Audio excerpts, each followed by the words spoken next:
Hello chess fans, this is Rick from Chess to Impress with a third video in the series Bobby Fischer's Perfect 11 out of 11, which is about the 1963-1964 US Championships where Fischer won all his games.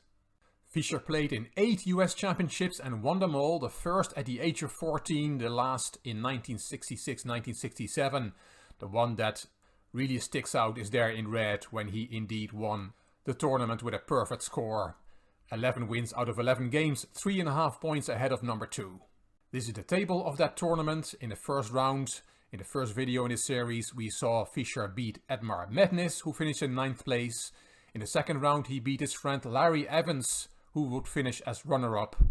In the third round, he would play one of the Byrne brothers. He played Robert Byrne, who finished in 6th place with a score of 50%. And this game would win the Brilliancy Prize. It's really a very special game that we're going to see. I will put up the link to the earlier videos in this series at the end of this video and also up here. But let's now have a look at this very special third round game. In preparation for this video, I made use of several books. Fischer himself analyzed this game in his My 60 Memorable Games book. And also I found a nice quote in this book on Fischer from Krabbe, Timman and Muninghoff. The game is analyzed in this book, Learn from Bobby Fischer's Greatest Games, and it is also analyzed by Garry Kasparov in his wonderful book, My Great Predecessors. I got this book as a present from my friend and great supporter of the channel, Gil Rowley. Fischer was black in this game, so let's look at the game from the black side. And it is interesting and also baffling that in the Learn from Bobby Fischer's Greatest Games book, the author, National Master Eric Schiller, gives the game as Fischer playing with the white pieces. And halfway the game he notices that there is something wrong and he changes his commentary, realizing that Fischer has the black pieces. Very odd. Anyway, it is the 18th of December 1963. Robert Byrne has definitely the white pieces and Bobby Fischer is sitting behind the black pieces. Byrne opened with d4, knight f6, c4, g6, g3 and c6. Bishop g2 and d5. We are in an opening called the Neo-Grunfeld. White took on d5, c takes. We have a symmetrical pawn structure. Knight c3, bishop g7 and e3.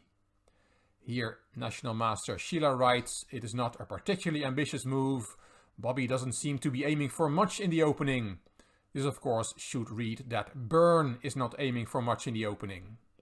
e3 is indeed a modest move. Knight f3 is the alternative, and that's more active.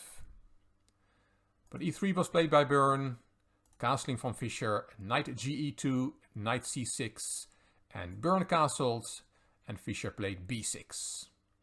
He wants to play the bishop to a6, where it will pin the knight on e2. Byrne played b3. He also will have to develop his bishop on the queen side as he has played e2, e3, and he's not planning to push e4, which will then open up that bishop diagonal.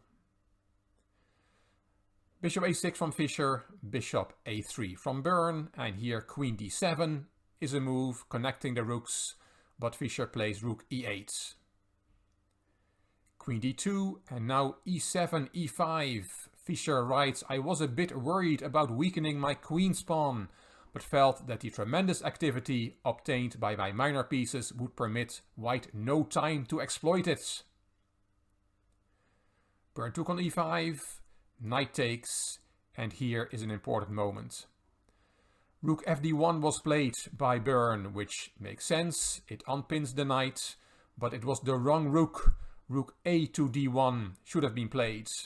As Schiller writes, it is a classical example of moving the wrong rook to the right square. It was only natural to get the knight on e2 out of the pin, but Byrne failed to consider the potential pin of the other knight to the bishop on g7. This way. For the moment, black's two knights are in the way, but this is a tactical motif that will come up. And Kasparov says about rook f to d1 that it fatally weakens the f2 pawn, as we'll see. Knight d3 was played by Fischer, infiltrating in white's position. And now Robert Hübner gives a variation which gives white equal play. The German grandmaster thinks that white should have played knight d4 and gives this variation: knight e4 hitting the queen, knight takes, d takes, bishop back to b2, rook c8 and a4, with some counterplay for white on the queen side, according to grandmaster Robert Hübner. But black still has a very nice game with that octopus on d3. That is not a knight, that is an octopus. But in the position after knight d3, Byrne did not play knight d4, he stepped aside with the queen, threatening now to take on d3 with the rook. Bishop takes and queen takes. That would be okay for white. Kasparov said that the f2 pawn was fatally weak, and look at his next move from Fischer. Knight takes f2, a classic sacrifice against the most vulnerable defender of white's king, writes Eric Schiller. Fischer writes, the key to black's previous play, the complete justification for this sacrifice does not become apparent until white resigns. This is quite a game. Byrne took the knight, knight g4 check, king step back and knight takes e3. Fischer has now replaced one octopus with another one. Bobby is creating another piece of chess art in this game. He already has 2 pawns for the piece he sacrificed and will now be able to win the exchange as well because of this fork. But that's not what Fischer will do. Queen d2 here was played by Byrne, and here's a very nice quote from Robert Byrne about what happened in this position from the My 60 Memorable Games book. Byrne writes, as I sat pondering why Fischer would choose such a line because it was so obviously lost for black, there suddenly came 18 knight takes bishop. This dazzling move came as the shocker. The culminating combination is of such depth that even at the very moment at which I resigned, both grandmasters who were commenting on the play for the spectators in a separate room believed that I had a won game. Nice to hear this quote from the horse's mouth, from Robert Byrne himself. Knight takes g2, what a move. Fischer sees that the bishop is a more important defender of the white king than the rook on d1, so he removes that defender and is now going to attack the white king on the light squares. If he had taken the material, then after rook takes d1, white is alright again, writes Fischer. Knight takes g2, double exclamation mark, what a move. King takes, and now d5, d4, opening up the long diagonal of the light squares. Your knight is attacked, you cannot play the knight away because then rook takes e2 check, protected by the bishop, wins the queen. So after d4, Byrne decided to take the pawn, knight takes d4, and now the bishop goes to that long diagonal. If you play king g1 here, then that will allow for bishop takes d4 check, queen takes, and a very nice move, rook e1 check, deflecting the rook on d1. If you take that rook, then your queen is unprotected. And if you do not take the rook but play king f2, then there is queen takes, and rook takes a1 with a winning position for black because of his material advantage. So all that after bishop b7 check and then king g1. In the game, Byrne went to f1 with the king. And Fischer played queen d7. At this moment, 2 things happened at exactly the same time, writes Tim Grabé in his book about Fischer. The American, French, Greek, Russian chess grandmaster Nicolas Rossolimo, who was explaining the game for the audience at a venue in New York, said that Fischer had a lost position, being material down. In the playing hall, Robert Byrne resigned the game. Quite a nice story. In fact, Bobby was not happy with Byrne resigning, as he wrote.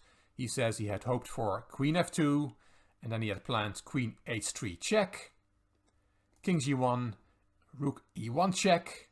You cannot take that rook with the queen because of checkmate. And if you take it with the rook, you have weakened the d4 square. There is bishop takes d4, and that is a skewer, winning the queen. And if you take the bishop, we have checkmate again. One understands Fischer's disappointment that Robert Byrne did not allow this to come on the board. One last quote from K.F. Kirby, the editor of the South African Chess Quarterly. He said, "The Burn game was quite fabulous and I cannot call to mind anything to parallel it. After White's 11th move, I should adjudicate his position as slightly superior and at worst, completely safe. To turn this into a mating position in 11 more moves is more witchcraft than chess. Quite honestly, I do not see the man who can stop Bobby at this time." What an amazing game from one of the greatest, if not the greatest of all time, Bobby Fischer. Hope you enjoyed it. If you did, please give the video a thumbs up, please subscribe to the Chess to Impress channel and please leave a comment. If you like the video, please share it on social media by clicking the share button on YouTube. You can find me on Instagram, on Twitter and on Facebook. This is Rick for Chess to Impress. Thank you for watching.